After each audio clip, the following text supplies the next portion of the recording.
Hello everyone, my name is Chinwe Oyiledikinwa, the storyteller.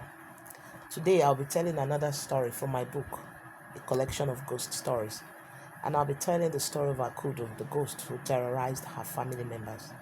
Now, Akudo lived in a village in the eastern part of Nigeria.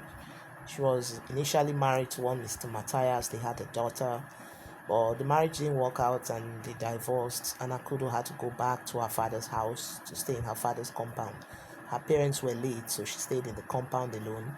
And then Akudo, needing a companion, decided to buy a dog.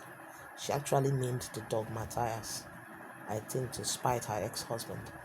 So Akudo, people in the village actually avoided Akudo, not because Akudo was a divorcee, no, because Akudo was a troublesome person. She always had issues with nearly everybody in the village. She had just few friends, and she was even having issues with her friends. So everyone liked to stay clear of Akudo. Even her siblings kind of wanted to give her space. And so Akudo was close to her dog, Matthias. And then one day Matthias just disappeared. And for like about 9 months plus, she didn't know where the dog went to and so on. Then after a particular period of time, one day the dog just reappeared. It was Matthias. She was happy. She took the dog back in.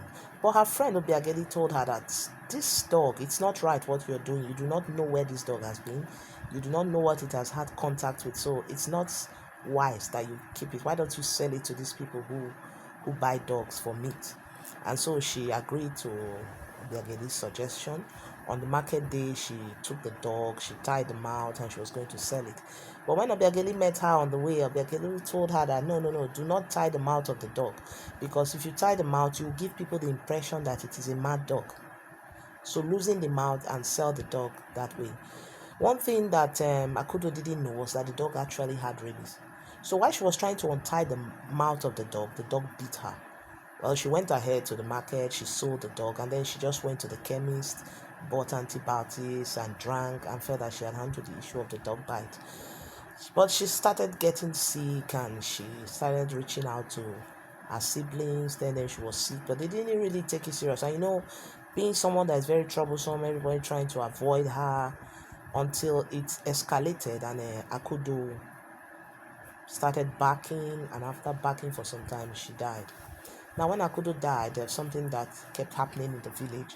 Every day, after 7 p.m., a dog will be barking in the whole village. The dog barked loud enough that everybody in the village heard it at that time. People were scared. And the people in the village started going to bed early. Nobody was outside after 7 p.m. because everyone was scared. Nobody was actually seeing the dog. But the dog was barking. And so everybody stayed indoors. Well, her family members came and they organized her burial and they buried Akudo. But after the burial, they noticed something. Akudo went on a kind of a spree. She started appearing to people. First of all, she appeared to her friend Obiageli. Obiageli was trying to get some bitter leaves from Akudo's farm. And she told her, so you advised me, you were the one who advised me to losing the mouth of the dog. The dog beat me, I am dead. Now you are eating my bitter leaf. Obiageli was so scared, she dropped the bitter leaf. She ran and went to a native doctor to fortify herself and her family. Her brother's wife, Ikena's wife, the same thing. She appeared to her while they were cooking and told her, you are using my oil now, Abi, now that I'm dead. And that one also screamed. When that one told people were like, no, you are just hallucinating. It's just what is in your head. And so everybody went home. But that's when the whole tragedy began. First of all, Akudo killed her brother, the first brother, called Ikejani. Ikejani was just standing in his farm, and the next thing, he held his neck. He was screaming Akudo as if someone was strangling him. Nobody was seeing who was strangling him. He was just screaming Akudo, Akudo, Akudo, and then he died. And it was like, well, they said it's nobody understood. They were like, well, what is happening? And then the next one, while they were still planning to bury Ikejan, he started to prepare for his burial. It happened again. The other brother, Ikenna, just went out at night to ease himself. The only thing they heard, he screamed, and immediately he screamed, he collapsed and died. This making it 2 dead people in the family. Well, the family came together, they wanted to plan the burial. They were planning the burial and everything, organizing to bury the two brothers, decided to bury them at once. And so they all buried the two brothers at once. They finished with that, and everybody went back to their normal destinations. Now, Akudo's brother, the remaining brother Ekejani, had a dream, and in the dream he saw Akudo, his sister. She said he should buy a hoe and a cutlass and he should put it on top of her grave. When Obiora, the last brother, when Obiora told his friends were like, what's there? Do it for her. She wants it. And so Obiora bought a hoe and a cutlass and he put it on his sister's grave. He didn't know the significance. He just put the hoe there and the cutlass. And then one day when he was at his tin can in Apapa at the wharf where they were offloading containers, the particular container tilted and was beginning to fall down. Everybody ran, but Obiora couldn't run. It was like it was rooted to the spot. And the only thing people around there heard him shouting was, Akudo, Akudo, Akudo. He couldn't run. Everybody had run away. Everybody had saved themselves. Obiora couldn't save himself, and the container fell on him and squashed him. And this was actually the straw that broke the camel's back. The family was like, this cannot continue. Something is wrong. And so they buried Obiora, of course. And after the burial, the elders decided to consult Agwon Turumbe, the great native doctor from Abano. It was Agwon Turumbe that told them that Akudo was on a vengeance mission. Her ghost had not rested, her spirit had not rested. She was on a vengeance mission to kill every member of the family because when she was sick, they didn't attend to her. But he promised them that he will solve the problem. He told them the day he will come. And on that particular day, everybody gathered, students from the nearby school. The story had spread far and wide, so people came from far and wide to see what Agwon Turumbe, the great native doctor, would do.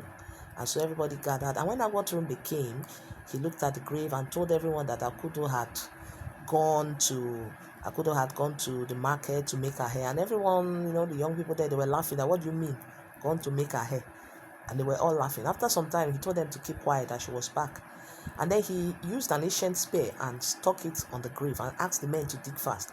And when they dug it out, to the utter surprise of everybody, Akudo was buried years ago. Her body was as fresh as someone who was sleeping. And what surprised them most was the hair.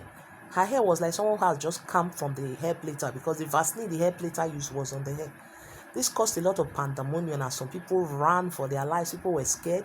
It took only a few strong-hearted people and some of the others to stay back. Agwon Turumbe promised them that he will solve the problem.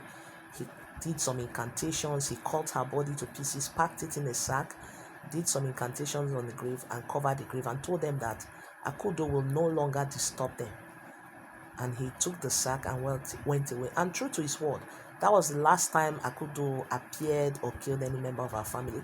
And as for the villagers, that dog that was always barking at 7 p.m., the barking stopped. That is when they realized that it was actually Akudo's spirit that was barking as a dog at that time of the night. The village was now calm and everywhere was calm. And for people, the story spread far and wide. People kept wondering, is this real? Some people heard it, couldn't believe this was real. But those who were there, those who saw with their eyes, they were like, this one is not story. I was there, I saw it. And then people began to imagine, was it when she went to the market to make her hair, was it a living human who made her hair, or was it a ghost that made her hair for her, maybe a fellow ghost? And then this brings the question, in our market, when we go to our marketplace, is it only humans who come to buy and sell and do things, or is there a mixture of ghosts and humans in the market? Do we actually interact with ghosts in the marketplace and we do not know? That is a question that Akudo's story raised. And still today, you see people who still asking the question, do you believe in ghosts? Are ghosts real? I do hope you enjoyed the story. Once more, my name is Chiwe Oyedeke Nwanfo, the storyteller.